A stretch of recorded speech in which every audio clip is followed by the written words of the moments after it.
sim shalom. Sim shalom ba'olam tova uracha. Sim shalom ba'olam tova uracha. Ein b'chesed v'racham imaleinu v'yal kol Yisrael amecha. Marheinu abinu kulanu ka'echad be'orpanecha. Sim shalom ba'olam tova uracha. Sim shalom ba'olam tova uracha. Ki ba'or panach natatala nu Adonai Eloheinu t'mar chayim Yavat chesed u'tzedakah uv'ahava rachamim v'chayim b'shalom. Sim shalom ba'olam tova uracha. Sim shalom ba'olam tova uracha. B'tovaynecha levarech e'adamacha Yisrael b'chol etu b'chol shabi shalomecha. Sim shalom ba'olam tova uracha. Sim shalom ba'olam tova uracha. Baruch Adonai Baruch Adonai Yisrael b'shalom.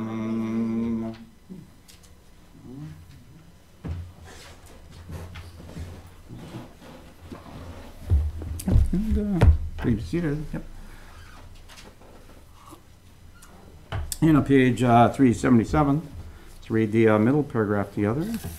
My God, keep my tongue from evil, my lips from lies. Help me ignore those who slander me. Let me be humble before all. Open my heart to your Torah, so may pursue your mitzvah. Frustrate the designs, those who plot evil against me. Nothing the other schemes. Do so because your compassion, your power, your holiness, your Torah. Answer my prayer for deliverance of your people. The words of my mouth, meditations of my heart, acceptable to you, my rock and redeemer. He who brings peace to his universe, bring peace to us, to all Israel. Amen. U'aseh shalom b'mromav, u'yaseh shalom aleinu, ve'al kol Yisrael, b'maru, amen. U'aseh shalom b'mromav, u'yaseh shalom aleinu, ve'al kol Yisrael, b'maru, amen. Yaseh shalom, shalom aleinu v'al kol Yisrael. Yaseh shalom, shalom aleinu v'al kol Yisrael. Yaseh shalom, shalom aleinu v'al kol Yisrael. Yaseh shalom, shalom aleinu v'al kol Yisrael. B'maru, amen. Well, it's a full Hallel. Please rise, and please turn to page 380. So you wanted the Torah to take it out? No. Usually stand for a while, I think.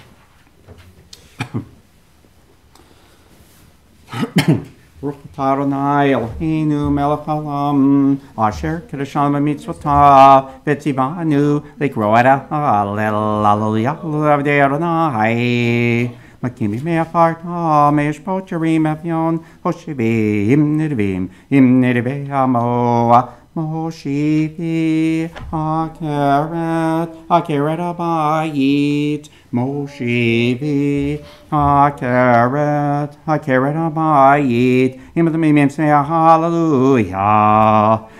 Take Yisrael mi Mitzrayim V'Yaakov me'am lo'ez. Take Yisrael mi Mitzrayim V'Yaakov me'am lo'ez. Hayta Yehuda lekacho Yisrael mam shelotav hayamra bayanos hayardin yisol liahor harim rakadu helim yevahot kivnetzum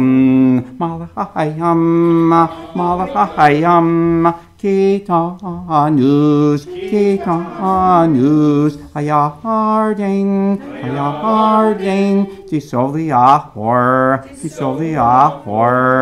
Harim,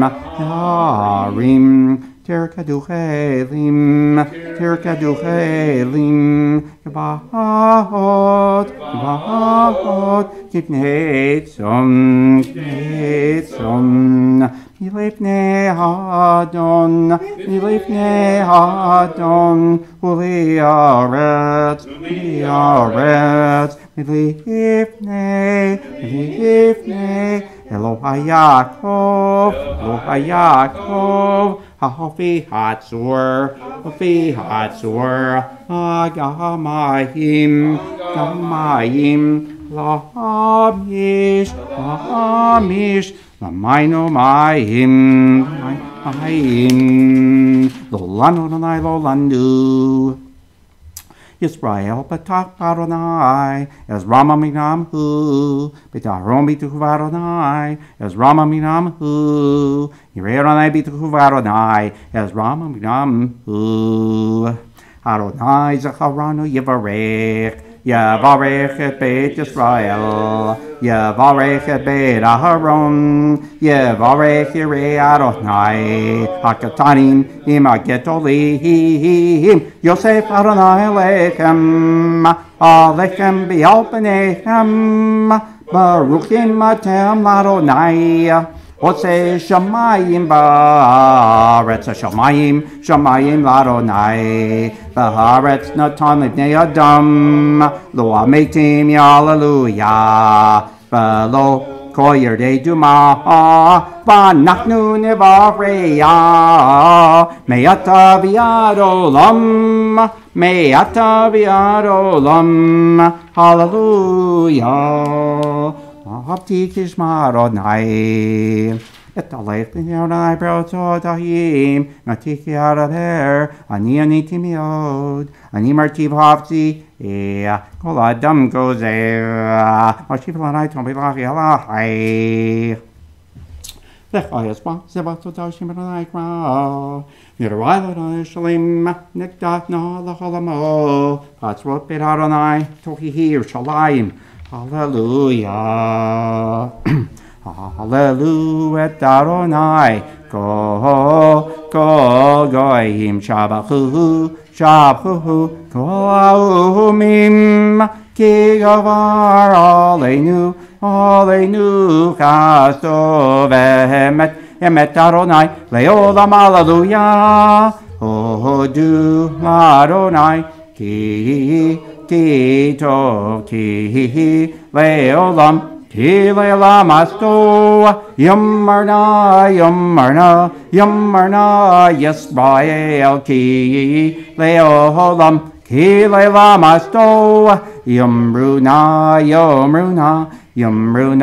Ved Aharon ki leolam ki leolam asto Yamruna Yirei Adonai ki leolam ki leolam asto min hamikzar karatia nani v'merchavia Adonai li lo ira maya zedi adam Adonai li be'ozrai banir evesonai tov lahasot baronai b'toach Badam. 6 lines up from the bottom. Ozi vazimratya Vayhi Yeshua. Ozi vazimratya Vayhi Yeshua.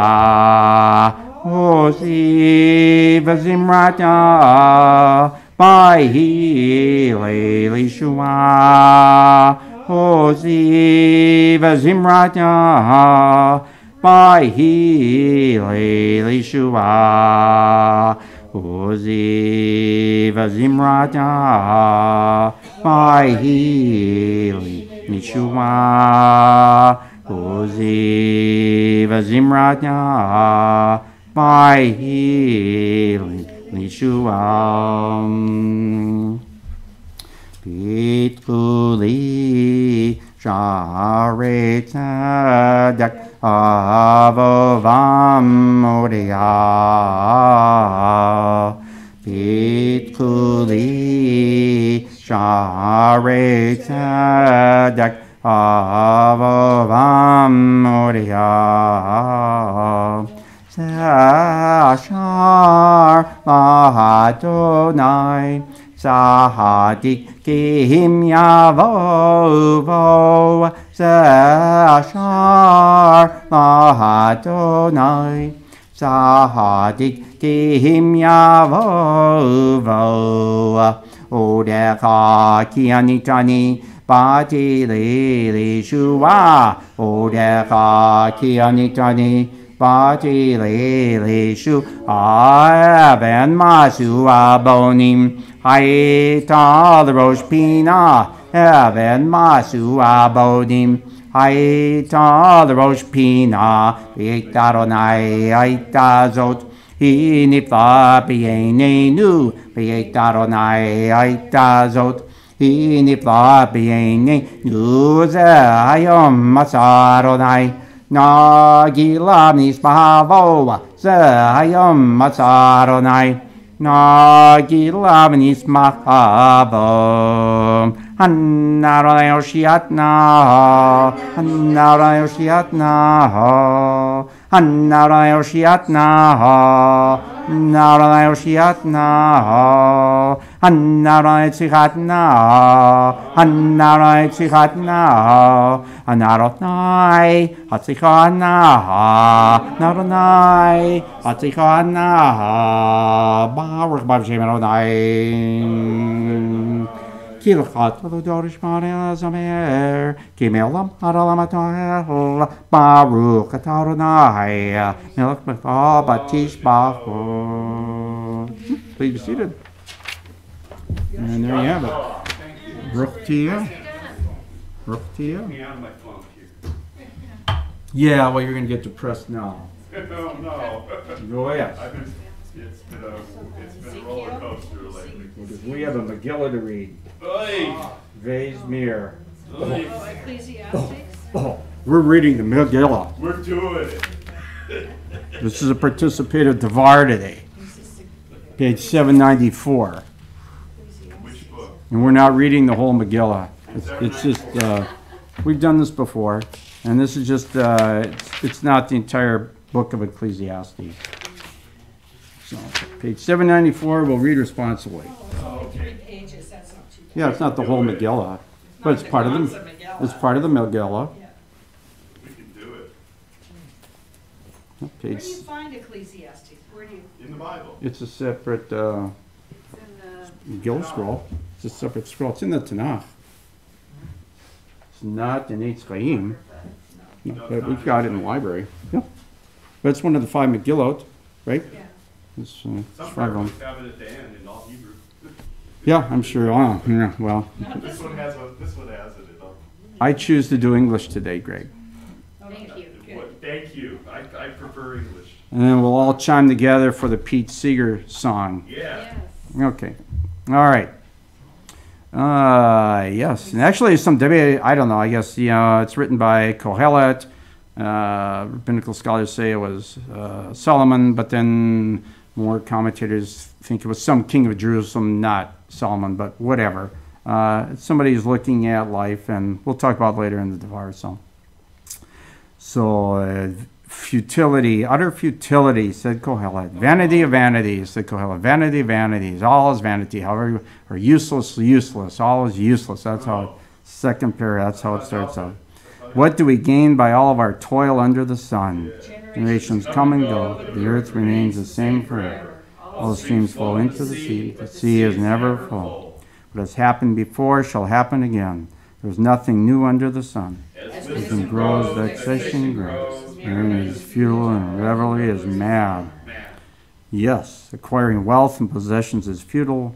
There is no real value under the sun. The wise and the foolish share the same fate. Both are forgotten and strive after wind. For everything there is a season, a time for everything under the sun. A time to be born and a time to die. A time to laugh and a time to cry. a time to lose and a time to seek, a time to be silent and a time to speak, a time to love and a time to hate, a time for war and a time for peace. God brings about everything in its time. Nothing is added or taken away. Justice and wickedness are both in the world. Humans and animals share the same fate. Enjoy your possessions, for that is your portion. Who can foresee what will come? The oppressed and oppressors lack comfort, or not having been born. Still, two are much better off than one. Should they fall, one can raise the other. Be not rash with your mouth. Be not hasty to utter a word before God. For God is in heaven, and you are on earth. Therefore let your words be few. Make a vow to God, do not delay. God has no pleasure in fools. Fulfill whatever you vow. One who loves money will never be satisfied. A lover of wealth will never have his fill. This too is futility. Man came out of his mother's womb, so must he depart. Naked as he came, nothing for his toil. A good name is better than fragrant oil, and the day of death better than the day of birth. Better to go to house of mourning than of feasting, for that is the end of every mortal. Sometimes the righteous perish in spite of their righteousness. Sometimes the wicked endure in spite of their wickedness. No one righteous person on earth is not only good and never sins. Sometimes the righteous are repaid like scoundrels, and sometimes scoundrels are repaid like the righteous. This too is frustration, therefore I commend the new. You have nothing good under the sun, but eating, drinking, and partying. The same fate is in store for everyone, pure and impure, Greg and Harry, the good and the sinners. Eat your bread in gladness and drink your wine in joy, for God has already approved of your actions. Paying attention, Greg? Not really. Good. Enjoy life with the woman you love, all the fleeting days of your life that has been granted you under the sun. With all your might, whatever you're able to do. There is no activity, no thought, no wisdom in Sheol, where you are going. The race is not to the swift, nor the battle to the strong. Bread is not won by the wise, nor wealth by the intelligent. Chance befall them all. Cast your bread upon the waters, for after many days you will find it. Light, pleasant for eyes to behold the sun. Rejoice while you are young. Follow your heart's desire, the sight of your eyes. Know that for all these things, God will call you to account. Remember your Creator and appreciate life in the days of your youth, before the days of sorrow come and years draw near, when you will say, I have no pleasure in them. There is no end to making many books. Much study is a weariness of the flesh. To sum up the matter, revere God and fulfill His mitzvot. This applies to all mortals. God will call every creature into account for everything good or bad. To sum up the matter, revere God and fulfill His mitzvot. For this applies to all mortals. And those are the last positive comments from Kohelet. Worried after a while. Yes, yes. How about that? So that's the first part of the Devar. Or wine. Or wine. Or both. Let's see here. Yeah, it's useless. It's useless. Everything's useless. Read that on Sukkot. What? Isn't Sukkot supposed to be joyous? Well, the rest of it might. Well, so Rabbi Saperstein has some nice comments. So why do we read this, and why do we have the sukkah? Why do we have to go to the sukkah? And what's the significance of the sukkot we stay in? Well, of course, in Leviticus is where we get the commandment to build the sukkah. Okay. And we're supposed to build it so that future generations will learn from previous generations that their Israelite ancestors have lived in booths when they were schlepping in the desert. 40 years, right? Okay? And his experience is not something that we're supposed to learn and memorize, but we're supposed to experience, right? Like Svi said, are we going to have a table in the sukkah today to say the Kiddush? I said yes. And in more decent climes, you're supposed to sleep out there, right? We should have one in our, you should do really experience how fragile life is, right? It's a very important part. Are you? Good.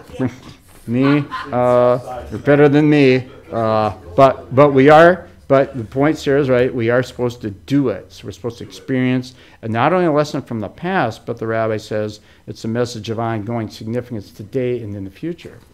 How so, you ask? Greg asked. Well, the rabbi will explain the Saperstein. So God wanted us to build these sukkots to have as a physical reminder of the state of impermanence and uncertainty. So when we were in the wilderness, clearly we didn't know where we're going from spot to spot. weren't certain of whether it would be wake up alive in the next day. So we were very physically aware whether the uncertainty of our situation. And even more importantly, once we reached the promised land, we had to continue building the Sukkot to continue to be reminded of the state of impermanence and uncertainty. And the message seems to be, according to Rabbi Saperstein, don't assume it is automatic that we will remain in any particular land permanently, not even the promised land. Remember what it was like to have lived in temporary quarters when we escaped Egypt. It can happen again. This is interesting. And indeed, sad as it is, that was quite a prediction, because that indeed has been the case through the eons of history. The rabbi quotes in the period of the Judges, when we first settled the promised land, there were constant bickering, constant challenges from surrounding nations. And then our United Kingdom split after the passing of Kings David and Solomon. We had the two separate kingdoms, Israel and Judea. Okay. Then, he says, in the 8th century BCE, the northern kingdom was conquered by the Assyrians and we were kicked out. And then in the 6th century BCE, the southern kingdom of Judea was conquered by the Babylonians and we were kicked out. And through the millennia we've spent in the diaspora, we've gone from country to country, established great centers of generous life, and contributed mightily, only to be kicked out. And he cites Babylonia and Persia and England and Spain and Italy and France and Turkey and Poland and Germany and on and on and on. We have succeeded. We've flourished intellectually and economically. We've become accustomed to our surroundings. We became complacent. Oh, this country loves us. They appreciate us. Boom. Everything devolved, right? And we came upon either there was decadence, or there was the pogroms came, or we just expulsed from the countries, right? No different than what we recall, all these nations we called on Tisha B'Av earlier. I know I went through the history of all expulsions. Same kind of thing. And the lesson of the Sukkah, of anything, is that the only permanence is not where we're at. The only permanence is through trust and faith in God. So then the rabbi, I'm going to tie this to Rabbi Jack. So this is, people woke up on that one. This is interesting. Now, this is a Reform rabbi. So It's not Rabbi Jack. we're going to get to the kicker. No. No, Rabbi Jack will be quoted in this Devar. Okay. So Rabbi Saperstein says, we live in the United States, of course. We think we're different than what's happened in the past countries that lived in the diaspora, right? We're unique. We're the best country ever. Nothing in history could ever be replicated here. Although we just read a line in Ecclesiastes that said what's happened in the past will happen again. There was one of the verses, if you look back in the Siddur, it's there. And that message seems to be that we should not take for granted that even this home, America, is permanent. Then the rabbi goes on, and he says the percentage of Jews in the American population continues to diminish, and because of intermarriage, low birth rates, and we're older when we have children. And this rabbi, Reform lineage, predicts that the Jewish community in the United States might all but disappear in the next 100 years. Now, so for those who are here for the rabbi chit-chat before, we talked about that Torah, and that rankled some feathers. And of course, the Orthodox, they're always being Orthodox, thank God. But, for most of us, including yours truly, you really have to worry about it. So maybe you split. The rabbi said he said Jewish community in the United States will perish in 30 years, if you recall, right? And then that started the debate in the shul. So maybe you split the difference, 50 years, whatever. So there's deep concern. It doesn't matter if it's in the Orthodox rabbi wouldn't be concerned about the Orthodox congregants, but certainly conservative and Reform rabbis alike are very, concerned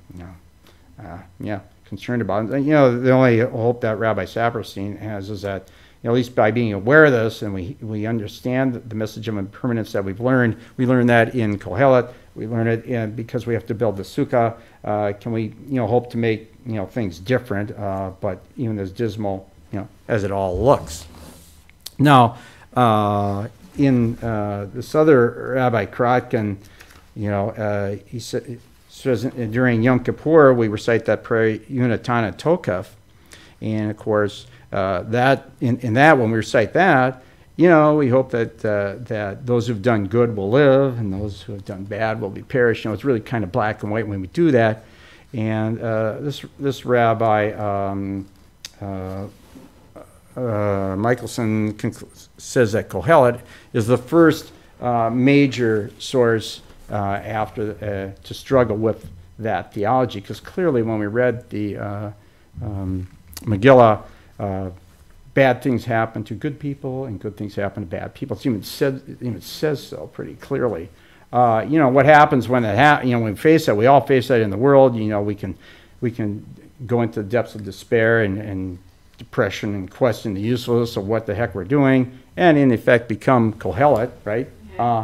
But then the last two passages that we read are to give it, are the only positive passages basically in Kohelet, and they give us reassurance that we aren't the first people to have struggled with difficult questions. Other countries have too, but we have to remember our name is Yisrael. If you go back in the Torah, Yisrael, Jacob was struggling with God and the angels, right? And his name was changed. Yisrael means the ones who struggle with God. So that's really part of who and what we are, and that no matter what struggles we face, no matter what despair we have, we should face some positive hopes from Kohelet that in bad times have been here before, today, and the future. We may not have the answers for them, but we just have to have faith and trust in God. So that's the story. That's Rabbi Jack. That's Kohelet, and that's that. So there's your. Yep, we're doomed. Actually, I was thinking that when Rabbi said that, I said, well then, let's just shut down the shul and go wide. Finish the service. 30 years is pretty close. So last week I was chit-chatting, got a not a rabbi, ER doctor, and RER, chit-chatting about high holy days. He's not Jewish, but whatever. And so he said he doesn't know if it was quote, doesn't know where it came from. It came from somebody other than him. But in looking at religion from a 30,000 foot altitude and being a scientist, so he said something. He said, if somebody told him this, if we were created today, then 2,000 years from now, science would be the same because of the laws of science, but religion would be different. Why is that? I think about it. Well, people kind of came up. However, it'd be different. And I thought, that's kind of profound. Couldn't find it. Tried to Google it. Found, was that a quote from some? Couldn't find it. He couldn't remember who he got it from. But I thought that was that science is science. Science are laws. There are laws of science that scientists still would have discovered. But how people think and philosophize on. Would be the same, but our interpretation would be different. But religions could be called something else. Also very interpretive, and that can be different also. Science is pretty interpretive. Yeah, I agree with Sarah. But but you can replicate what you're saying. The laws are there. You have to be what is discovered by science has to be repeated many, many times before it's accepted as. The physics. But how you think and how you do your philosophy and your morals, that could be interesting. Yeah, medicine is an art, Maybe not a science. Maybe 2,000 years from now, whatever is Judaism would be the dominant religion on the globe, and Christianity would be the minority. You just don't know how all that would change. Now, okay, you're making an argument. That would be something different. There's a little bit more uncertainty in the development or the path of religion. I would say science Yeah. describes the uncertainty principle. Yeah. There you go. I thought, well, that's That is kind of. wonderful. I thought that was kind of we had a little Interpretive. chit chat, ignoring patients who really needed his care, It's not static either. and I'm barging in because I'm Science